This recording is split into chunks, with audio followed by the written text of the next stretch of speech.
OKS Youth Ministry Podcast, where three of the OKS Youth Ministers talk about youth ministry. I'm Michael Deese, and I am joined by Hunter Puckett and not Jeremy Crow today. He kind of had a family emergency. We won't get into that, but he's not going to be tuning in, and he's not going to be on today. But we do have a very, very special guest by the name of Kyle Butt. How's it going, Kyle? Going great, Michael. How are you making it? Man, it's going really, really good. I'm really fortunate to talk to you. It's been a little while since I've talked to you. I always tell everybody a fun story every time that your name gets brought up, and I say, you know, Kyle's kind of the reason why me and my wife got engaged. And I think I'm happy to be a part of that. Man, that was awesome. You gave me a hookup. You told me about this jeweler who was just awesome, and man, he was easy to work with and got a great ring that I loved. And it was like I sent him a couple pictures of what I'm looking for, and he picked out the perfect ring for me and sent me pictures of it.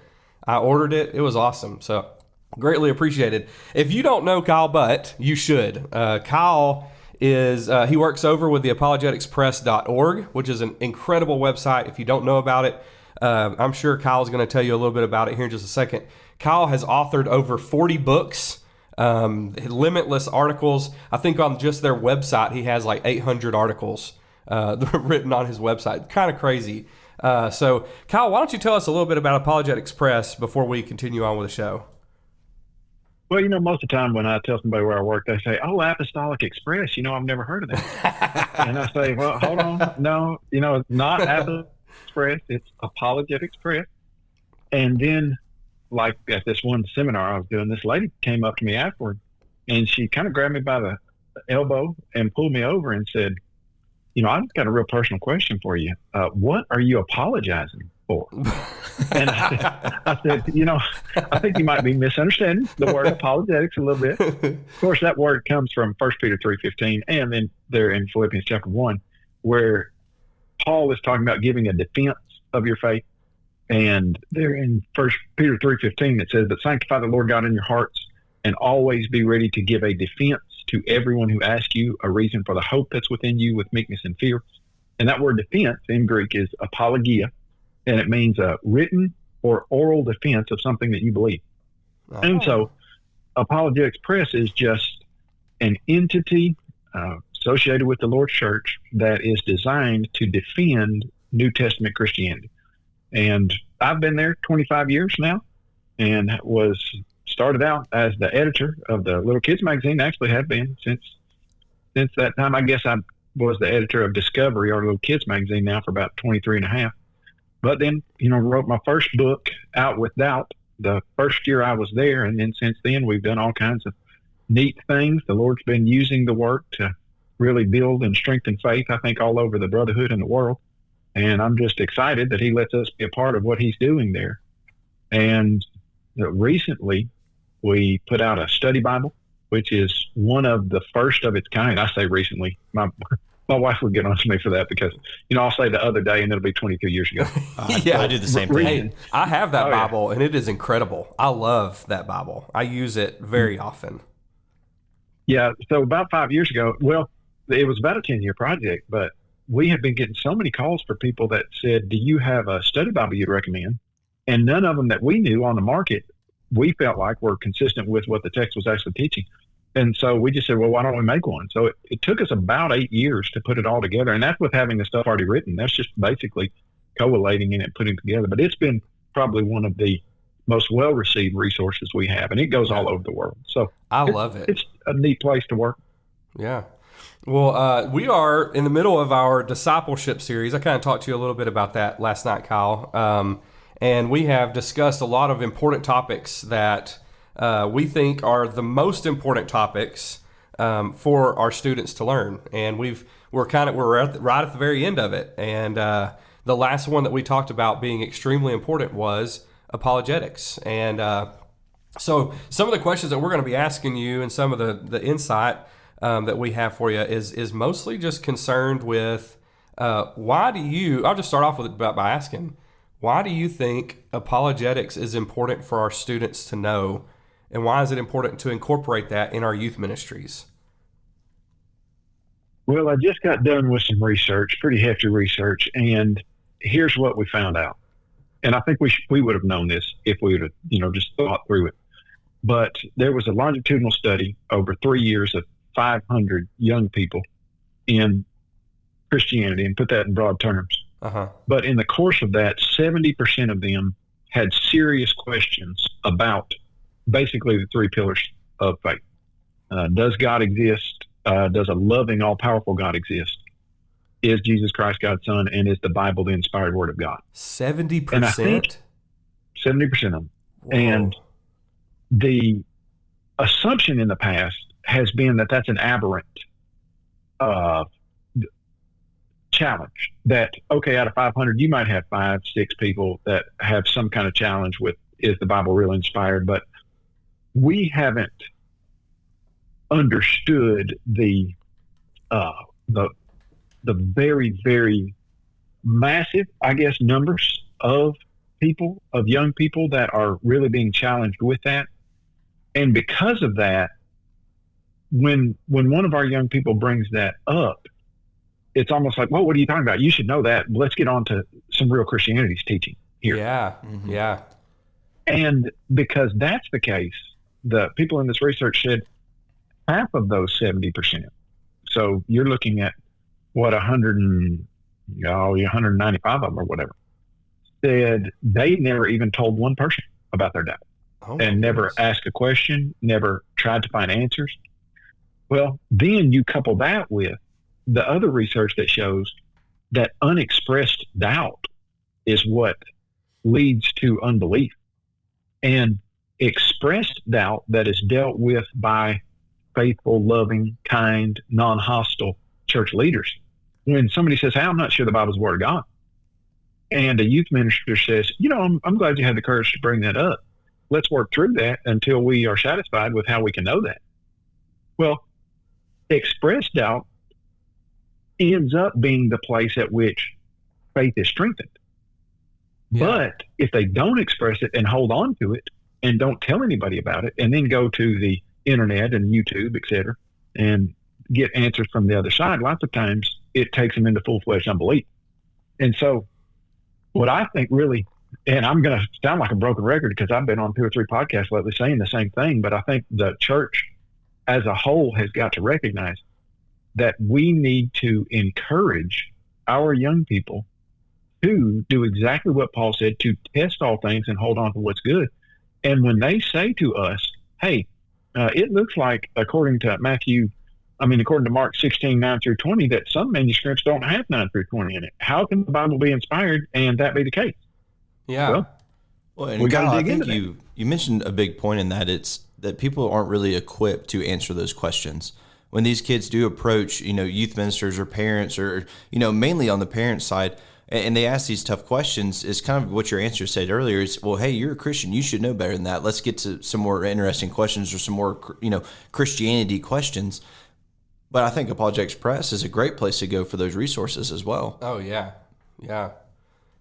Well, that's what we've tried to do. Be a place where people who don't have the time and or resources or energy to answer some of the headier questions can come to us because we do. And what I mean by that is when I first got to AP, I was challenged with the idea that Jesus is not unique and there are 16 other Savior gods in the world that almost match his life identically. And if you would study that, you would see that. Well, it was shocking to me that I never heard anything like that. Yeah. So I basically took the next year of my work at AP and dug into every bit of that and found out, no, okay, that's not true. The guy who was saying that, the main guy that was being cited, had made up a bunch of the stuff, and the similarities are not nearly as similar as he was making them sound, and the other writers. And then incidentally, came across the verse in Luke, I think Luke 2, where Zechariah is talking about the Messiah, and he says that from the beginning of creation, God has been predicting the Messiah to come. And so it would make perfect sense that nation from the beginning would have some concept of the coming Messiah. Yeah. But that was it was frightening to me at first. But then I thought, okay, I got time. I'm just going to dig into this and find the answer to it and not quit till we find it. Right. I know it was when I was kind of coming right out of college and just started in youth ministry. And I used Apologetics Press because y'all had like the perfect answer for the questions that I had. But it was talking about contradictions in the Bible, and I don't remember the number, but it was something like over 900,000 contradictions in the Bible and all this stuff and Right. errors in the Bible, and everything that they had, like that they were showing, had extensive research, and I was like, good grief, like this is legit. There's extensive research in this. I'm reading through it. I'm not seeing any problems with it. And what they had was actually true, but what it was like in some of the manuscripts that were copied over by the scribes or whoever else, because they didn't have a printing press, it would have one mistake, and then that mistake would be printed or copied, and then the people that copied that copy would copy it. And they started just counting all of those errors. And it would be things like, instead of saying they went to the store, it would say like they went over to the store, but somebody forgot the word over.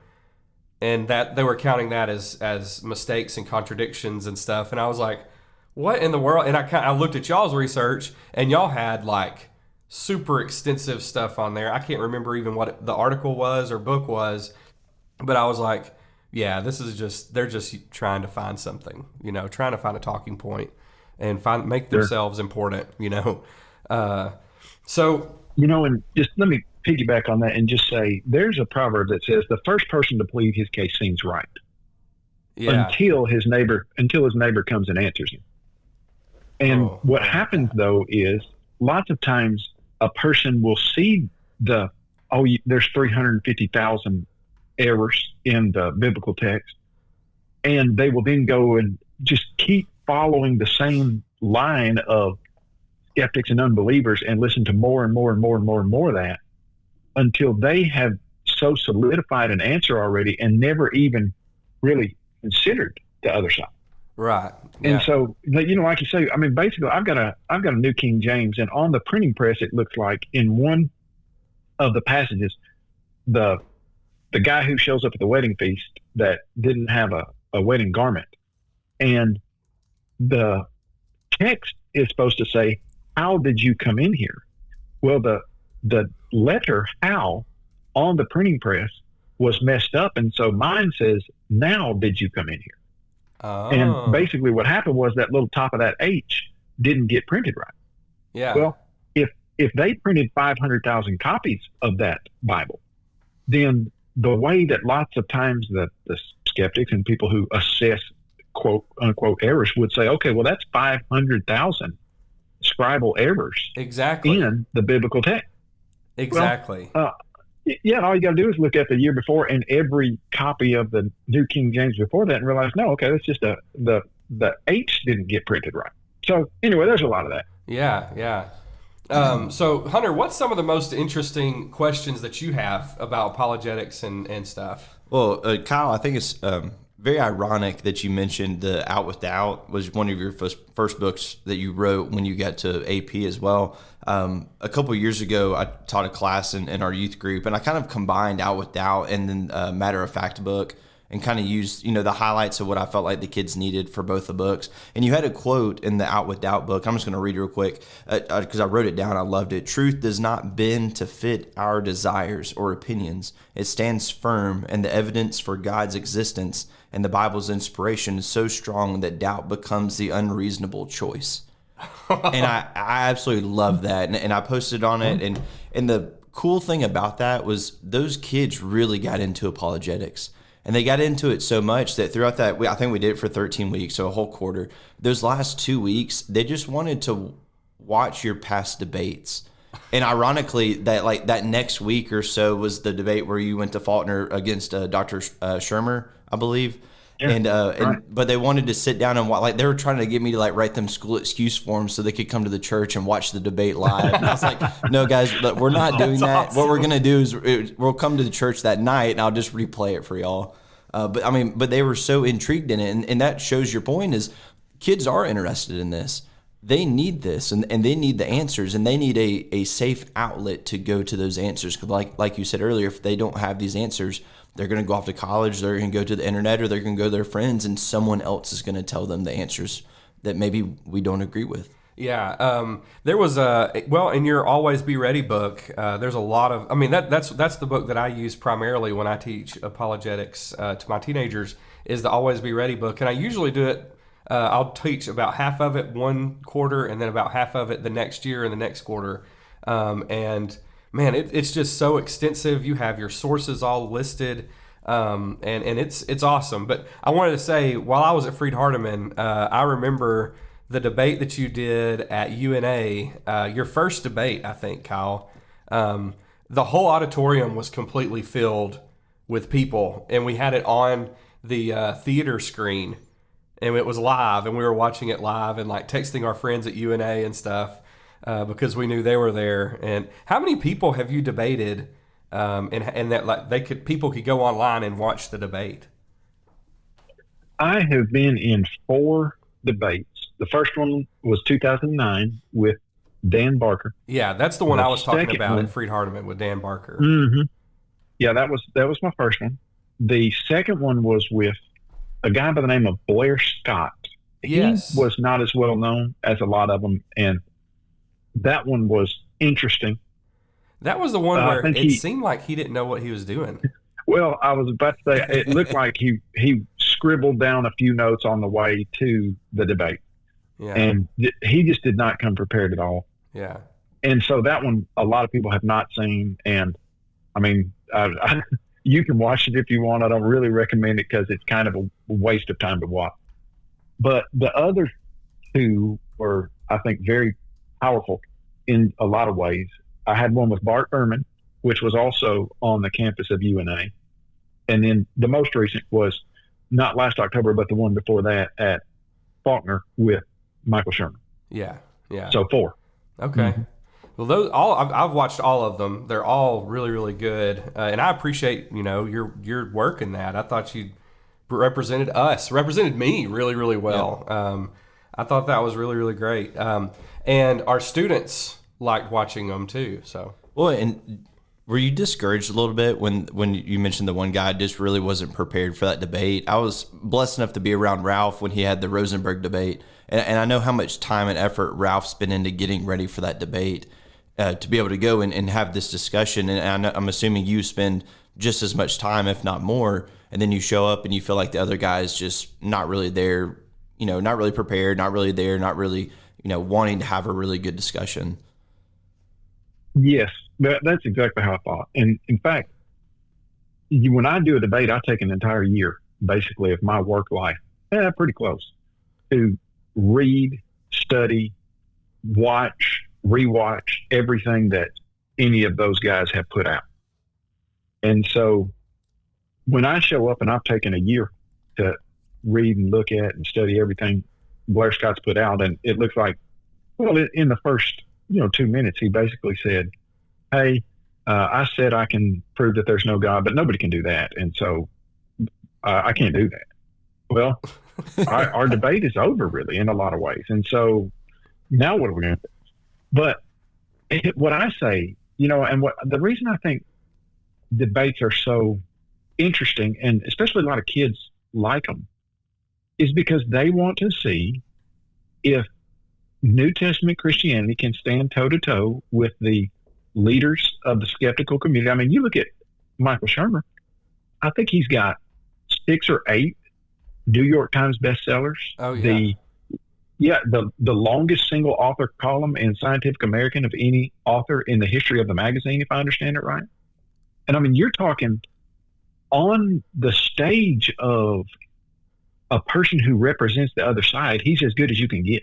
Yeah. Oh, yeah. And then you have Jesus Christ teachings and New Testament Christianity and the inspired Bible standing up against that in a kind, loving, respectful way, and not only holding its own, but being a far superior system of thought and evidence-based knowledge.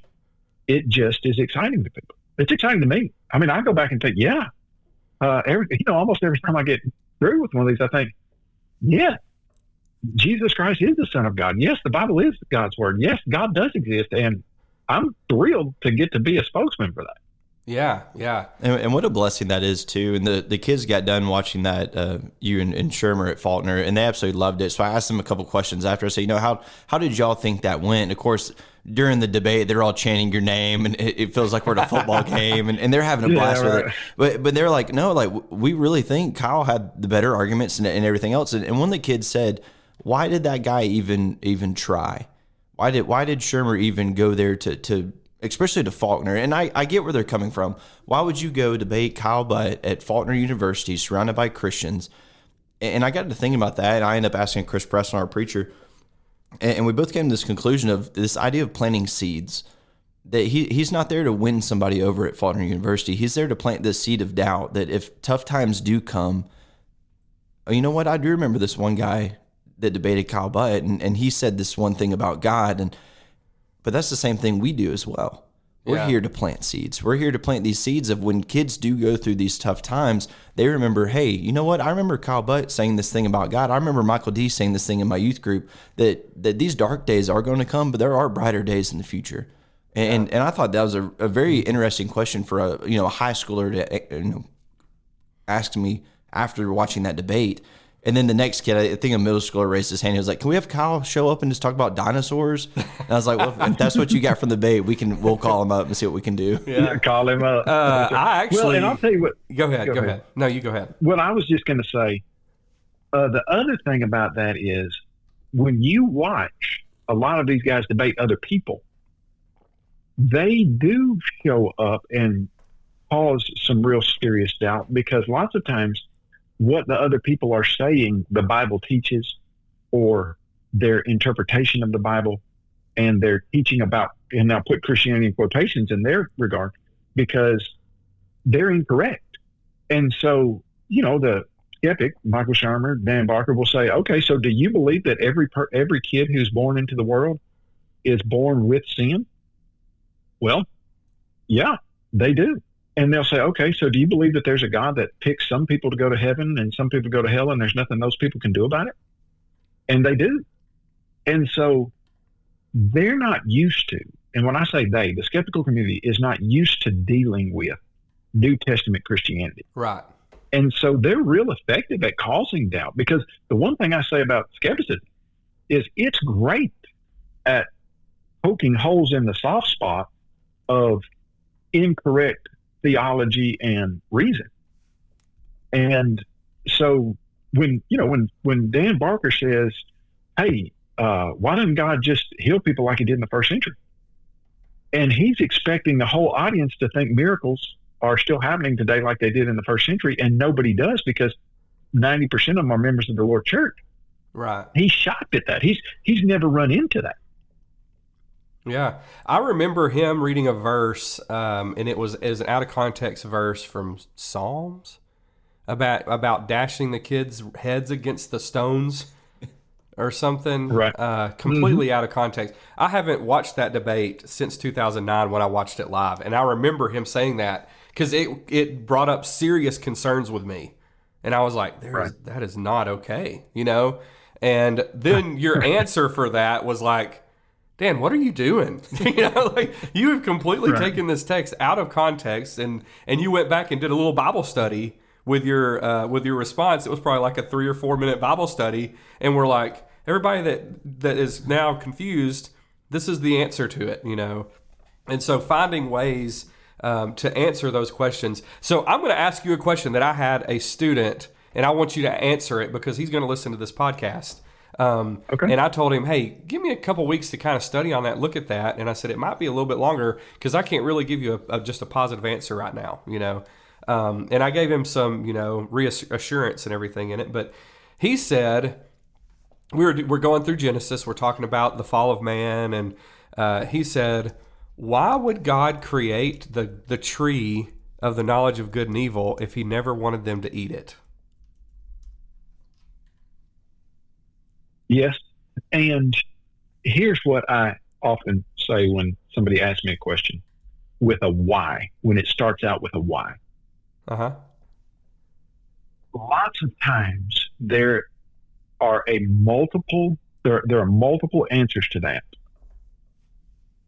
any one of which could be right and you just don't know because it wasn't told to you. And or you don't know because you have some type of limited knowledge. And let me tell you just kind of how I think about this. I don't know if you've ever seen those like life hack memes or whatever. Yeah. And Definitely. where somebody will say, hey, do you ever know why that little tab is put on a Coke the way it is? Well, because you can turn it around and you can stick a straw perfectly down in it and it holds your straw for you. Well, I'm not sure that's why they made that little tab the way it is, but it does work perfect. It's actually ideal. And so there's all kinds of stuff in the world that, that was the one I was looking at was like 15 different things. And probably 12 of them I thought, dude, I never had any clue why that was made like that. And now it makes perfect sense. If God knows everything about quantum physics and subatomic particles and how to put a universe together, and that idea of justice is as nuanced and qualified as some of the physical things in this universe, then we may never know the answers to why that would be the case. Yeah. Now, that said, I think in some of our limited experiences, we can understand what's going on there. I don't know. There's a European singer named Dido that I listened to a little bit. Yeah, I know and, Dido. Okay, one of her songs recently, I had on Alexa, and the chorus was, "There's no love without freedom," and she just keeps repeating that. There's no love without freedom, and then she flips it at the end of the chorus and says, "There's no freedom without love." Ooh. And so, if you're going to say, "I'm going to create people that really have the freedom to choose," just like I do, because God, the Bible consistently throughout the Bible shows that God has a free will, that he can choose. And you go to James 1, of his own will, he brought us forth by the word of truth. He doesn't have to love us. There's other options, but he chooses to.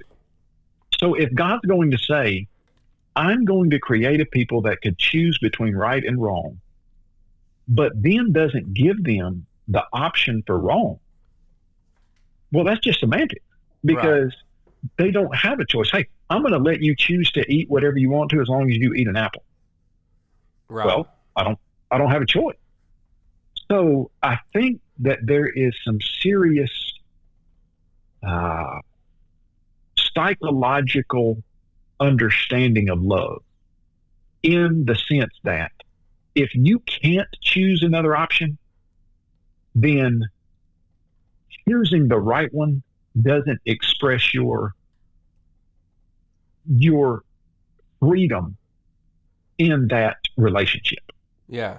It's kind of like there's two different little things that kind of bring to mind. There's a dad who loves his daughter so much, and he just loves her so much, and she goes to school, and the school bully picks on her every day. And she comes home one day and she's just crushed. And he's like, I don't know what else to do. I've talked to the school. So he takes her out of school, homeschools her, and he locks her in a cage, and she's not allowed to leave the cage ever. Like, he's keeping her safe, she's not going to get bullied again. He gives her affection, he gives her food and everything she needs, but she's locked in a cage, and so he gets to teach her whatever he thinks that she needs to know, and he's taking care of her. She's going to be just fine, but she never has a chance to live. She doesn't have freedom in any way, shape, or form. And so essentially that's what God would have to do with us. Put us in a cage. We can't do anything. He's going to sustain us, but that's all he's going to do, and there's no love there. It's a messed up version of love, because anyone in their right mind, if you saw that on the news, a father locked his daughter up for 20 years in a cage, you would think, what is wrong with him? What in the world is going on? And he's just saying, well, I'm just making sure that she's safe and that everything's okay and that she doesn't get her feelings hurt. And, I love her too much to let that happen. And we're thinking, you're crazy. That's right. And that's essentially what we do with God, Right. So I think that you can make this statement that is very easy to understand. Love demands the freedom to choose. And if that's the case, there has to be a legitimate choice that would have effects positively and negatively. Now, I would caution that in relationships, trying to get a 3-sentence paragraph answer that is going to be the answer to the question is going to be almost not possible. And what I mean by that is, if someone says, well, why do you got to do that? Well, I don't think there is a God did that because, and you just finish it with the next 2 sentences and you have the answer and you just pass that out on a little card and everybody who reads it is satisfied. Yeah. But I do think a person who is sincerely trying to think through a real relationship with the Creator would recognize that if their parent who has the power, the authority, the option to ask them to choose to love the parent, but then, like you said, restricts their freedoms to such a degree that they don't really have a choice, I think any kid recognizes, hold on just a second, that's not how a real relationship that involves a loving choice should work. Right. I guess, how can youth ministers, parents, elders, deacons, whoever you want to talk to, how can they disciple teens in apologetics better or in a better way? What tips do you have for them? Sure. So the question is, how can parents, youth ministers, just anybody within the church, right, disciple teens when it comes to apologetics in a better way? And here's what I think is the beginning of an answer. Number one, recognize that most of your teens are going to have, in the environment we're living in, are going to have serious challenges with things that in the past were not. They're going to struggle with, how can I know the Bible's inspired word of God? How can I know God exists? How can I know Jesus Christ is God's son?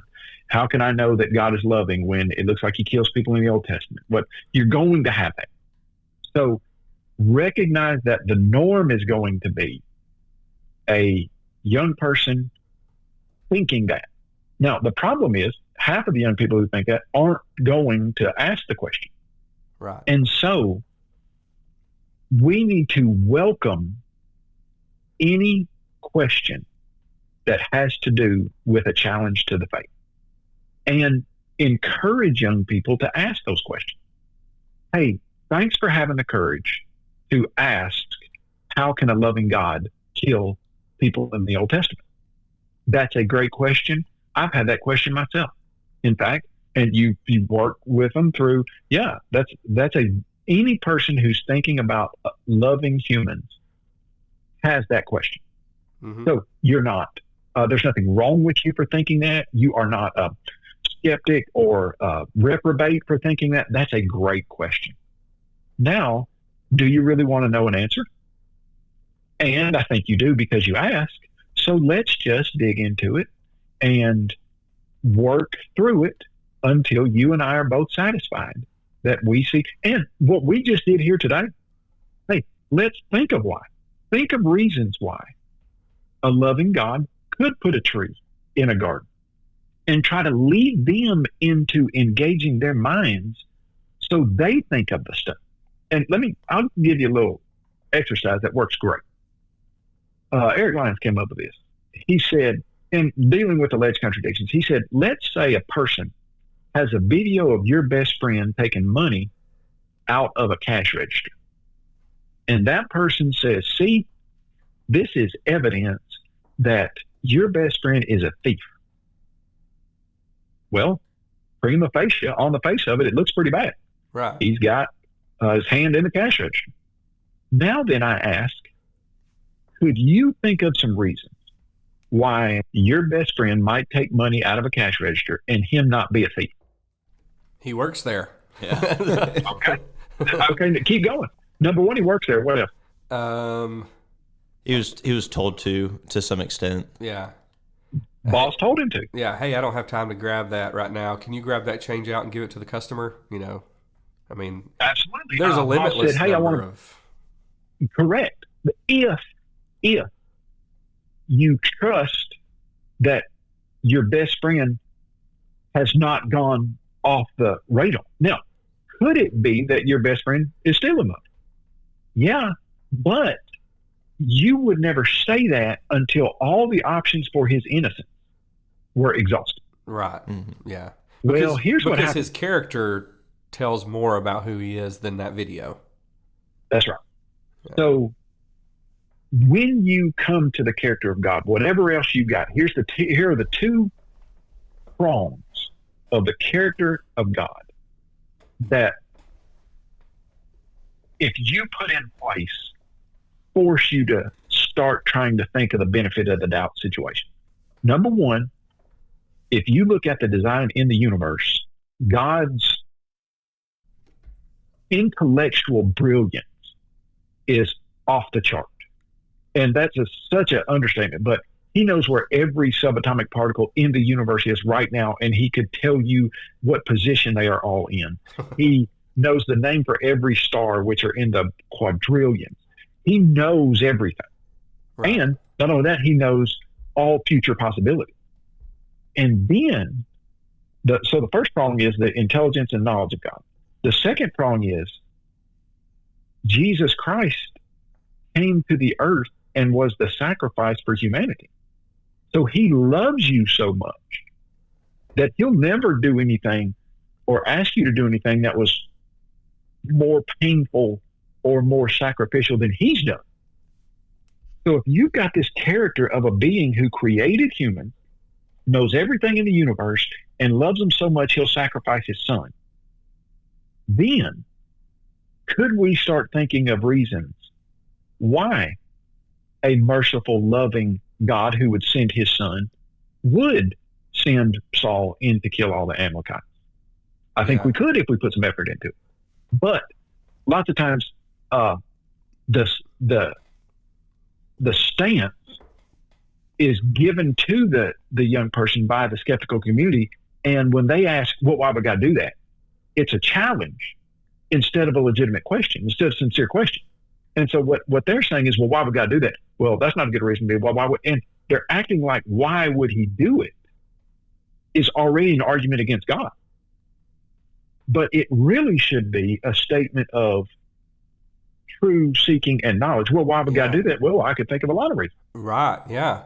Well, I mean, I see why he did that because of this, and instead of, and then exhaust all of the possibilities before you start doubting his character. Right. Yeah. That makes sense. I like that. And you take it to the Bible, and when people say, well, the Bible's got tons of errors. Well, okay, well, let's first ask just what's the quality of the text of the Bible? Now, here's the answer to that. It is a superior text to every single writing from antiquity in the world. That's absolutely true. Now, if the Bible's right about this, and it's right about this, and it's right about this, and it's right about this, and it's right about this, should we then assume a character of accuracy? And before we start doubting it, make sure we exhaust all of the possibilities as to how a book that has been right 58,000 times might just be right 58,001, and we just don't quite understand what we're looking at. Yeah. There's not going to be an answer that's just going to be like, nope, this thing that has lived on for thousands of years and has been dependable and reliable for those thousands of years and have never had any kind of compromise to it. And but this one guy that lived in 2025, he knows the one thing that he found it. Yeah, he found it. He did it. It's over. Okay, all right. Look, let me tell you. Let me tell you what's hilarious about that. It's funny you should say that. So a guy in 2008 said that was the case. He said he did it. His name was Rene Psalm, and he wrote this 300-page book called The Myth of Nazareth. And he said, I am crushing Christianity with this book. He said, Christianity cannot live past my book because I'm going to prove beyond a shadow of a doubt that no people lived in Nazareth during the first century. And spent 8 years of his life, put it out in 2008 and said, this is it. I've just disproven the Bible. In 2009, the Israeli Antiquity Archaeological Department uncovered a house in Nazareth that was a 900 square foot little house that dated back to the first century and destroyed everything he did for the last 8 years. So, Oh, no. I mean, how many times you want God to do that? I mean, providentially, we've never uncovered a house at all. This guy comes out with a 300-page book, and the next year we find a Nazareth house that dates to the first century. Now he has to stop printing that book. Yeah, now the book, it's done. yeah, it's done. Well, I mean, you've never heard of it. No. And the reason you've never heard of it is because when you're after it, God crushed it. Well, man, Kyle, thank you so much for taking time to be on the show today. I always have a great time talking with you and stuff. And it's been too long since I've gotten to talk with you, and so we need to do this more often. Do you tell us a little bit about AP and kind of give a spill about that? Because I want people to know about Apologetics Press. If there's anything extra that you want to talk about with it, maybe something that you're excited about that y'all are working on or something like that. And then I'll close us out. Well, we're always working on something exciting. After we did the study Bible, then we put out a little Bible that is what we call a personal carry, but we made it to where it's super accessible. It's got probably 150 pages and here's where this came from. We had a lady in China who said, "Hey, I want to become a Christian kind of, but I'm just not sure I believe that God exists." And a missionary asked us, "Do you have anything that could help her?" We sent that missionary our little 4th through 6th grade book titled, "How Do You Know God Is Real?" He sent it to the lady in China. Well, and about 2 weeks later, the lady in mainland China, she was in interior, and she wrote back and said, "Hey, I became a Christian." The missionary said, "Well, I didn't think you believed in God." She said, "That little book that you sent me answered every question I had, and I absolutely do believe in God now, and so had become a Christian." Well, those arguments, the design argument, the law of cause and effect, they were on a 4th through 6th grade level. And so she was just in a position where in China, she had never been given the basic argument. And so we thought, there's probably a lot of people out there like that. So we just put basically existence of God, inspiration of the Bible, answers to alleged contradictions in an abbreviated, lower popular level form in this little Bible. And you can buy them. If you buy 30 of them, they're $7 a piece. The quality's real high. Wow. And so in the last, I don't know, I'm going to say in the last year and a half, we've printed and distributed probably 80,000 copies of those. We've had people, I just dropped off we've had people give them out in school. We've had people give them out at fall festivals, things like that, and just had some awesome stories about what's going on with that. Well, I believe our eldership model for our entire congregation and gave each family one. Yeah. Congregation buying them, it's just fascinating what's being done with them. And I could go on for hours on that. But then we're translating that into Spanish. Oh, cool. What I found out, now I was in one of my grad classes at Freed, and they said do a demographic breakdown of the United States of America. Well, okay, so I did basically, and you got 65% of the people in the United States are Caucasian, about 14% are colored, native, etc., but 21% in the United States are Hispanic. And so I didn't know that stat at all. And so we had a guy say, "Hey, man, we love this English version, but we got a lot of Hispanic people in our area that speak Spanish. Do you have a Spanish version of it?" And we said, "No, but we can do it." So it's in the works. Oh, that'd be great. The study Bible. Yeah, study Bible's in the works in Spanish. Then we're working on a kid's study Bible, which I'm thrilled about. Can't wait to get it I'm done. excited about that for sure. Man, it's going to be awesome. It looks so good. We're working. We got a guy by the name of Terrell Hatfield who has worked with us on the layout of the study Bible and little Bible, and he's so talented, and it's just fascinating what the Lord is doing with these Bibles. And, my thought is, okay, I love writing articles and the stuff we do, but if you can get the word of God into the hand of a person, and how we view this is in Acts 8, when Philip joined himself to the chariot of the treasurer and said, "Do you understand what you're reading?" And the guy said, "No, not unless I have somebody who teaches me." Well, when you give them God's word with some teaching that can help them understand it and put it together, well, you're doing exactly what's going on in Acts 8 in written form. So anyway, yeah, I could go on about AP. It's exciting stuff. Well, I wanted to just kind of throw out, I've just now bought, I think 10 more copies of the Am I Ready to Be Baptized book that you helped write. I give those out. I mean, I just buy them in stacks of 10, and when I run out, I buy 10 more. And anytime I have a kid whose parents come to me and say, hey, they're talking about baptism and I don't really know what, I just say, hey, I've got the perfect resource for you. Yep. And I just give them a copy, and they say, well, I'll bring it back. And I'm like, no, pass it on, use it, keep it, whatever you need to do. You got more kids, let them read it. So that is a really, if you have kids that are asking questions and you don't know exactly where to go, I know where to go because I've read the book. But it's a very good, comprehensive answer to that question. And I've had parents that come to me and say, yeah, they decided that they're just not ready yet, but they loved, the insight that the book brought. And then I've had parents that say, yeah, they kind of got bored about halfway through it because they were ready to be baptized. They got through the first couple of chapters, first little few pages, and we're like, yeah, I'm ready. Let's go. And so it's a really good resource. And Apologetics Press is full of resources like that. And you need to go on there and check it out. We'll link them in the description below. Yes, and they will be in the description and everything. Kyle, again, you're awesome. Thank you so much for being on the show. Thanks for your work with Apologetics Press and just Christianity in general. What you're doing is awesome stuff. And really, really, I've been a big fan since 2005 or something. I have a picture of me and Kyle back when I was like a junior in high school, one year that he spoke at Exposure. That's awesome. And I still have it today. Yeah. But hey, tell Jeremy Pate we said hey though. Okay. Hey, he's got a series of Bible cards coming out. Oh, he's so talented. Fascinating. Oh, he's so talented. And these are going to be like trivia cards, except they're also going to look like trading cards.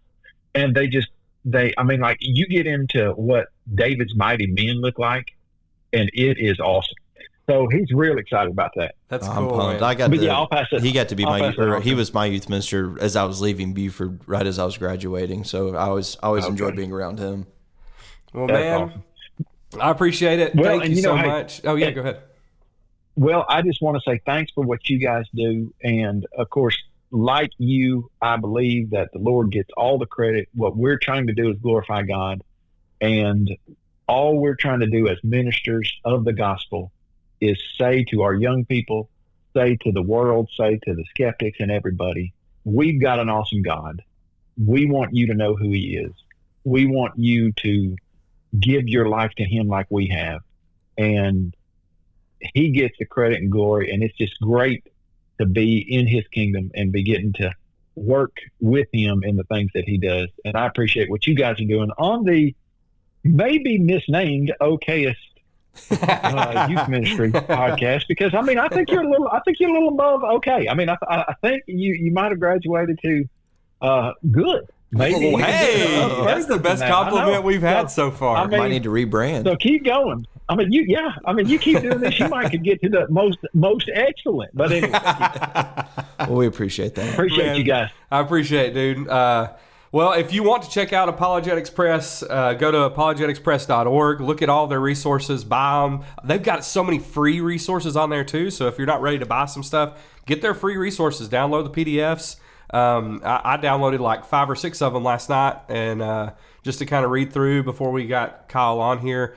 And check out the different books that he's written, and they're really good resources. You can also go to our website. I'll have a link to Apologetics Press on our website pretty soon that you can just click on it if you want to figure out some stuff that Kyle's got going on over there. And thank y'all so much for listening to the show. I hope the show's been beneficial to you. Hope you understand the importance of studying apologetics, talking about apologetics in your youth ministries, and it's just a really, really cool thing to study. It's very interesting, and it's a lot of fun to work toward finding answers to questions that people have.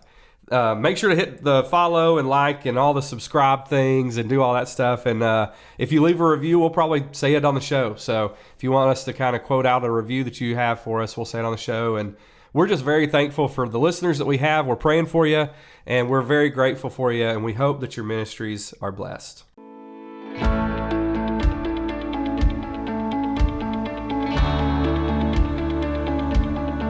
Thanks for joining us today in the important conversation of youth ministry.